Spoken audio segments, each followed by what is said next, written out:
Okay, good day, Bermuda. This is Chris Famous, and I have the distinct pleasure of being here today with three colonels, and I will let them introduce themselves, starting with the youngest. Brian Gonzalez. I was the commanding officer for the regiment from 2009 to 2013. I'm Michael Darling. I was commanding officer of the Bermuda Rifles at the time of amalgamation, and subsequently became commanding officer of the regiment in 1970 for 4 years, and I went on to be chairman of the Defense Board and honorary colonel for about another 20 years or so. Yes, officer. My name is Alan Rance. I was commanding officer of the Bermuda Regiment from 1990 to 94, and followed that was a period of 5 years as chairman of the Defense Board from 2000 to 2005. Okay, thank you very much. So, Colonel Darling, that will make you a double colonel, or? No, because the commanding officer of the Rifles and the BMA in the under the new Act, which was I think 1950, we were only company strength, so we only had the rank of major. Although we did have one CO of the Rifles who had been a colonel in the Royal Marines in the war. Green Berets. And all that sort of stuff. His name was Bob Sankey. He was a heck of a chap. And we used to call him Colonel Oblique Stroke Major Sankey, and shortened it up to Oblique, but not to his face. No, yeah. So, gentlemen, starting with you, Lieutenant Colonel Gonzalez. Tell us about your time in the regiment from the day you first put on that beret to the day you retired, in 3 minutes or less. In short order. Yes. Well, like you, I actually started my time as a junior leader, so it was quite good. 1980 to 84, and then went off to university. Did the ROTC program, Reserve Officers Training Corps. Also did jump school, American Airborne School. Came back to Bermuda and volunteered under Colonel Gavin Shorto, and did my time, did a lot of service. I actually am proud to say I probably only missed a handful of times during my 25 years sort of thing of service, and did a lot of different positions of platoon commander, company commander. I was ADC for a couple of years, and went on to, I was the first Bermudian to travel to Sierra Leone, which is an operational tour, and I did that as a part-time soldier. So I left the bank where I was working, and spent 6 months down there, and came back and got another job, and became a full-time soldier in '06, and also assumed the role of training officer, where I learned a lot of stuff. And it was definitely good to see the regiment from the inside, if you will, as a full-timer. I got to work a lot on the government side and budget preparations, and really had a lot of fun. Also during my time, we did the operation to head down to Turks and Caicos, Turks Tempest, Operation Turks Tempest, under Colonel William White, and we successfully deployed down there. Had a lot of work to do with that, organizing and planning, worked with the U.S. Coast Guard, the U.S. Pentagon, State Department, Foreign Commonwealth Office, to get our troops down, and certainly returned after 2 weeks. And then became CO in '09, for 4 years. Was honored to receive royal visit. Her Majesty the Queen came to Bermuda. We also had a presentation of new colors during my time, and we had a tattoo, so quite busy time. And certainly our friends at Bath raised their hands. So I definitely did the whole 360 of emotions. So I had a good time there. Did I hear you say you missed flight drills? Oh, flight drills, yeah. I'm still tap dancing in front of. Duty noted. Yes. Lieutenant Colonel Darling? Well, Yes, your history will be slightly different from mine is a little bit longer. I came back from university in 1953, bumped into somebody on Front Street called Dr. Curtis, and he said, "Have you joined the Rifles?" I said, "I don't know what they are." And he said, "Well, get up to the armory and sign up." So I said, "Okay, sir." And I went up and I signed up. And I served in most ranks in the Rifles. My first year I was a private for the first Royal Visit and for the Big Three Conference. And my Lance Corporal was Sammy Muniz, the barber, and it was very interesting. And then I was commissioned, I became an officer, and I had I sort of lived through a very bad period in the Rifles when the numbers declined to less than 60. And we, in order to furnish a team in the first tattoo, some of the officers were dressed as private soldiers to make up the numbers, and we took it in turn to lead the platoon on the parade. So conscription, which was in the Act, was then brought into force, and we had our first intake, I think in either 56 or 57, and the intake was absolutely first class. We got mainly 24-year-olds. Once they were in, they really got cracking and were fabulous soldiers, and they were mature and couldn't have been better. So we were on our way with conscription before the BMA. Subsequently, they had to bring it in as well to keep the numbers up. And so I went on until I became the CO of the Rifles in '61 and was commanding at the time of amalgamation. And I was disappointed that the Rifles ceased to exist because they had a long history behind them. However, I think it was the right thing, and on amalgamation, BMA and the Rifles stood together in the same uniform, with the same cap badge, and the histories of both units were incorporated into the uniform, cap badge, and the rest of it, and it was an absolutely resounding success. And from there we continued with conscription and some volunteers. In 1970 I assumed command of the regiment, and it was a pretty stormy time. We had rioting. We'd had the Belko riots prior to my assuming command. We then had the visit of Prince Charles in 1970. We had riots going on then. However, it all fizzled out when he came, and it couldn't have gone better. And then in '73, the governor was assassinated, and that, I think, was the worst moment in our history, really. It was horrible. And we were really stretched, and we went from sort of standing still to being totally on active service for many, many weeks. And when my tour, 4-year tour, ended in '74, I was then moved on to Chairman of the Defense Board and Honorary Colonel of the regiment. So that's really my history with the regiment. Very colorful history. Well, it was tremendous experience.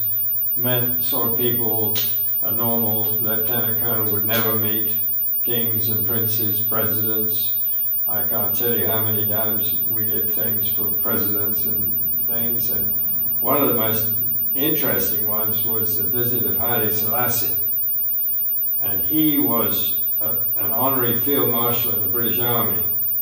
So when he stepped onto the tarmac in Bermuda, he was met by General Gascoigne, our governor, and a Guard of Honor of the regiment, which I was at that point commanding the Guard. And I remember going up to him, and he was a tiny little man. And you and I, or nobody would probably really know, but field marshals have a baton, which is their sort of badge of rank, if you like, and it's usually gold knobbed, a little short baton like that. And he stood there, and I have never felt the same electricity in my life. His eyes just went right through me into and he just nodded his hand when I said we were ready for his inspection, and off we went. And I have a son who works in Florida who asked me to send a photograph of me with Haile Selassie so he could hang it up in the restaurant where he works, because quite a few of the customers are Rastafarians, and Haile Selassie is their god.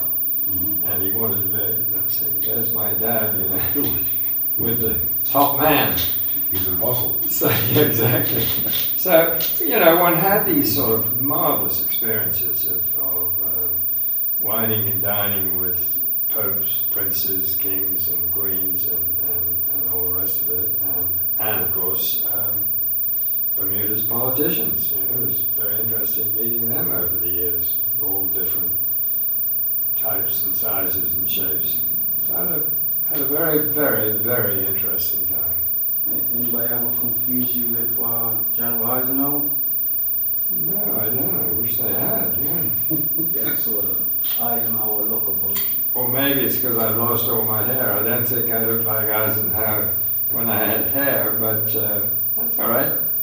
He was here for one of those conferences, and it was, I'll tell you a little story about that. I've run over my 3 minutes probably, but I was a private soldier standing on the steps of Mid-Ocean Club, and suddenly there was a massive sort of confusion, and out came 3 armchairs. Eisenhower, Churchill, and Lanier came out and sat in these big, wide armchairs, and I'm one side, there's another soldier on the other side, and we're standing there with our rifles, you know, sort of as the front door guards.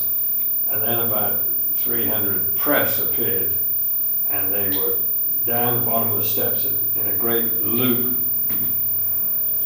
And Churchill muttered, because he was always stirring up a bit of mischief, he muttered, "I'd like a picture of the press taking pictures of me." And so with that, this was the excuse for the ones that heard it. They rushed up the steps and around behind us. Well, the American Secret Service nearly had 24 kittens. For people to get that close to their president was just not on. But they couldn't stop it. It was just, it just happened like that. And I sort of stood there witnessing this marvelous experience. It really was thrilling. Oh, Colonel Ransom, see, you topped that one. I'm afraid I can't top that. Of the 3 of us, I guess I had the shortest service in the regiment. I was conscripted while I was away in university, which is typical of many young fellows who come to the regiment. My service was deferred, and I didn't actually start in the regiment until I had returned, and I've been back here working a couple of years as a teacher. So I went to the regiment. In fact, I had my 27th birthday in recruit camp. And Late bloomer. I was a late bloomer indeed. So I went through the rather traditional process, junior NCO Carter, officers Carter, and then the following year I was a recruit camp instructor. And then my time seemed to be waning out. They didn't seem to have a need for officers, and I was beginning to think, yeah, my 3 years will be up and I'll be out of here. But as it so happened, I was commissioned during the summer of my 2nd year in, and a few months later we had the issue with the 1977 riots. December 1977. So I was a very junior, freshly minted officer for that, and I was the officer in charge of the Assault Pioneers. And that was quite a dark period as well in our history. And so I have some very vivid memories of that time. But that was the time that cemented for me a reason for staying into the regiment, because out of serving during that turbulent period, it became very evident that there was a need for the regiment, that there was a need for people to stay in the regiment, to serve in it, and to make a contribution to the country. So that rather motivated me to continue serving, and then I continued on through the ranks up to finally commanding. And so I commanded from 1990 through 94. It was interesting, I guess, my very first year as a recruit, I hadn't been in, well, just barely 6 months. We had a royal visit from Her Majesty, and so that was my first experience as a private soldier in an honor guard for royal inspection. And following that, we had Princess Margaret and the Queen and the Duke visit a couple of times. When we came to the 1990 change of command ceremony, that was wrapped up with the presentation of new colors to celebrate the 25th anniversary of the regiment. So we had Princess Margaret come and do that. So I had the very distinct privilege of hosting her at the officers' mess in Warwick Camp. Following that, right at the very end of my tour as commanding officer, we had a royal visit from Her Majesty and the Duke at right almost the very end of my command. So it started with a royal visit and ended with one, basically. And a right in between. And a riot in between. Yeah, well, actually, there were also civil disturbances in 1981, and then we had Hurricane Emily in 1987, gave us quite a dusting. And so these actions in aid to the civil community and aid to the civil authority became part and parcel of the experience. And it kept you motivated to continue. Okay, thank you for sharing. In 3 sentences or less, describe the regiment that you formed when you started. Without talking bad about my predecessors, the regiment, I think my colleagues will say the same thing, have improved. And like with anything, things improve. You have better technology, you have more opportunities to study or train, opportunities open for more people to go overseas to receive training and do attachments and stuff. So certainly when I started, there seemed to be sort of a weekend warrior approach, drinking club sort of mentality, and certainly Mickey Mouse Army sort of stuff going around. And then... That's when you started, after junior leaders? Yes, sort of the 80s sort of thing. That was the thought, the mentality, the feedback certainly from people and so forth. And, but through the years, more, I dare say more money, because no money became available. But I think there was just more ingenuity with the COs and the senior officers and warrant officers of, splitting hairs and just making more things available out of the same amount of cash that you had, more opportunities. And certainly, you go through a period of time where people become more dedicated to something, so they're going to make things happen. The old saying, where there's a will, there's a way. That's what's needed. So definitely modernized. And that was one of my intents when I took command, which is to modernize in that period of time when I was commanding officer, to modernize the regiment, and that was equipment, training, standing operating procedures, because too often, something would happen and then we'd call around and say, what did we do 2 years ago for that fellow? Well, we wanted to stop that, and that's the type of atmosphere we wanted to move away from. So we put things in writing called standing operating procedures. So whenever there's a question, you turn to the standing order and it dictates what's there. That's fairness, it's equal, everybody gets the same thing. But it wasn't like that on a lot of things. So we had a lot of stuff to catch up on. And more partnerships with our friends from overseas, the Americans, Canadians, the Brits, JDF, everybody. Definitely more of those, because the Bermuda, as with football, as with sports, as with all other businesses, traveling overseas and working with sister agencies overseas, bigger operations, from business to church, sporting, everything, just helps out, helps Bermudians out. So certainly under Colonel White, that was very apparent as well. He did a lot of work with that.